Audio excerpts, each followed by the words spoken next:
Hello viewers, Super GT here. Welcome to...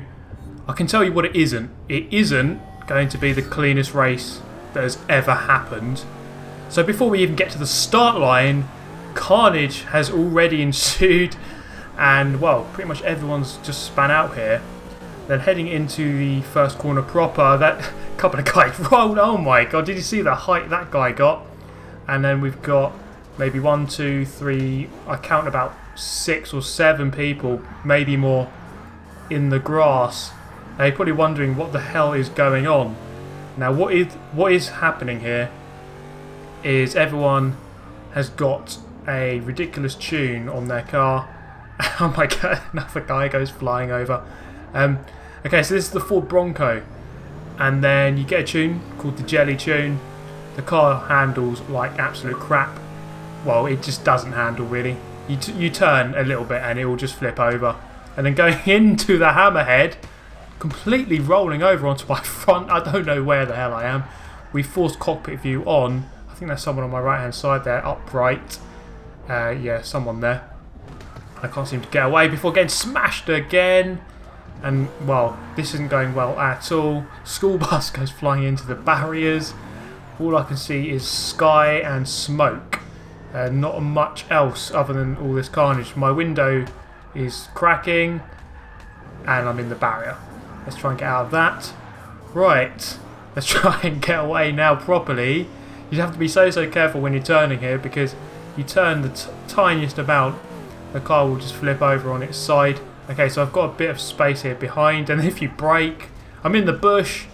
When you brake too much, and by too much is, well, just a tiny bit, then you're just going to flip over on your front. Just gone past the limo there actually. I guess that's Trump in his limo. Coming through, follow through. Someone's going backwards. I've just made a contact with a little car there. The 500 I'm guessing. The limo's gone straight through and over the grass and moving forwards to lap number 2 eventually after 2.5 minutes. Going into the first corner. The school bus is going to get some serious air going into the first turn. I'm not sure about that line in terms of speed, but in terms of height, wow, that's brilliant. And that guy ahead of me there just going to get a bit of a wheelie going on into Chicago, and a limo into the back of me. That's not good. I'm just rolling everywhere. So that was the end of that race pretty much. It just, well, it didn't really, not much else happened. So then we turn our attention to Road America. You can see the cars we're using there, and I'll put a link or the name of the tune in the description. And we don't have third person, we don't have cockpit view forced in this one, so we can use third person. We've got a truck on our right hand side already weighing in, and I'm just going to go into the Ford, right into the first corner. I'm in the lead actually. Let's see what we can do then. The first corner, car just so bouncy, just does not want to go around the corner at all. Jeweler GT gets rammed off into the gravel. A couple of guys off there. We've got Moshi's up in the lead, and, well, I just can't brake and he's just going to go flipping over. This is really turning into probably the least clean race of all time that's ever happened. And that's saying something, because, you know, Forza is very notorious for having very bad races online. Now this was actually just an organised race. It wasn't a normal lobby. And look at this, the car is actually just gaining air from simply going in a straight line. Moshi's gone straight underneath me. I think that's the first time I've ever seen an actual undertake. I'm going to do a barrel roll for about 8. Someone comes flying in. Can't see who that was. There is Moshi's. He actually went fully underneath me. That was quite staggering. Jeweler TT is going to come around the corner, get hit wide by Moshi. Moshi going to push me. And up the hill, I'm going to get on the brakes, hit the bridge almost, and go into a tremendous front somersault with Pike, and that was 10 out of 10 on the judges' scorecard. Rejoining the circuit, Moshi's here going to try and pull off a wheelie, I'm guessing, and I'm going to try and do the nicest endo that you've ever seen. Another guy goes underneath me, Formula 1 car, coming out of nowhere, going straight under the bottom of my car. This is really rather staggering. We've got more people going underneath than around, as you probably should be doing. Right, let's try and get on the brakes properly for this one. You can see how hard it is, and I'm trying properly there to get round the corner. Formula 1 car reversing, and then I'll get round by a lorry, as you do. which happened to be going the wrong way. So then we've made it around a lap.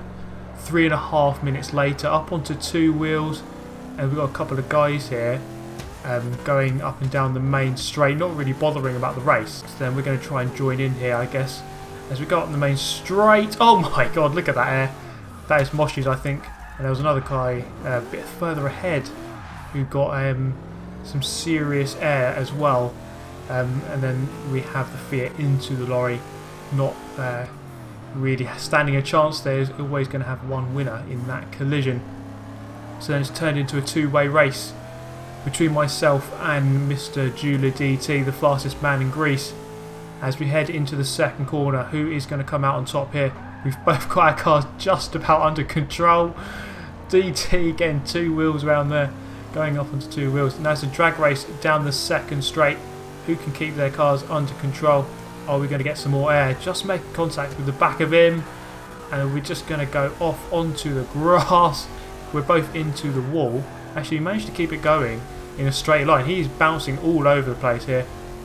I'm just going to get the run on him, and then into the lead, but I just can't quite get it slowed down. Yes, I can over the bumps. How is that going to play into effect? Not too much, actually.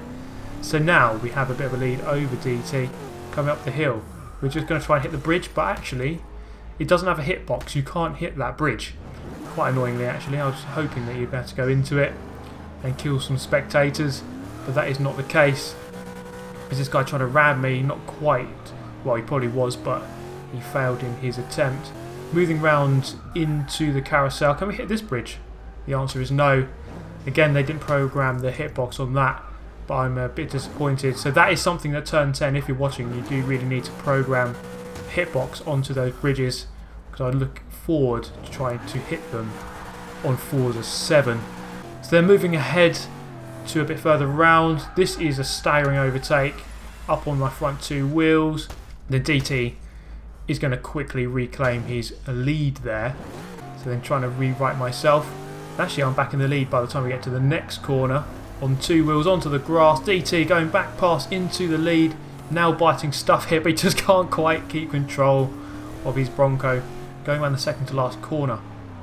Okay, so we've got the F1 car ahead of us there. And Moshi's coming out of nowhere. And he's completing the set. He's gone underneath me. Now he's gone over the top as well. And coming up the hill. Well, what the hell is going on here? Ford Bronco in the air by about 20 metres. And I'm going to get pushed into the wall. And then, well, kind of get stuck here for a while. Am I? No, just going to bounce onto two wheels, but I can't really right myself. So I'm going to get pushed into the wall and just kind of get neglected for a while. Just trying to right myself, but it's not really happening at all. So we're just going to have a casual little wait on the side of the track, you know, just as you do. This is a standard practice in most motorsport, actually. You see this quite a lot. People just waiting on the side of the track. You know, just having a nice break, looking at the birds fly away, or what the hell they are, whatever. What was that? I don't know. So then, nicely, Brooksy Time comes out of nowhere. What the hell is going on? Formula 1 car underneath me again, and then he actually kindly rewrites my car, so I'm facing back up the right way. Oh my god, that guy's doing a wheelie as well. And then, I can't even commentate on this. I don't even know what the hell is happening anymore. It's just descended into total anarchy. So then, lap number 3, he's got... Oh my god. That is some serious air right there. If someone got 10 out of 10 earlier in the race, that is 11 out of 10 right there. And then we're going to just go backwards here. We've forgotten about the race. The race, that doesn't exist anymore. We're just going to try to cause as much chaos as possible. Coming down the main straight, going for a nice front flip once again. Formula 1 car underneath me for the 3rd time. So there you go, guys. Hope you enjoyed it. I hope those kids on that school bus there are going to enjoy living for about 2 more seconds before they inevitably die when they land at the bottom of that hill. But there you go. Thank you for watching this one, guys. I hope you enjoyed it. Let me know your thoughts. Subscribe if you're new and you'd like to see more like this. Do hit the like button if you did enjoy the video. And I shall see you in the next one. Thanks for watching. Goodbye.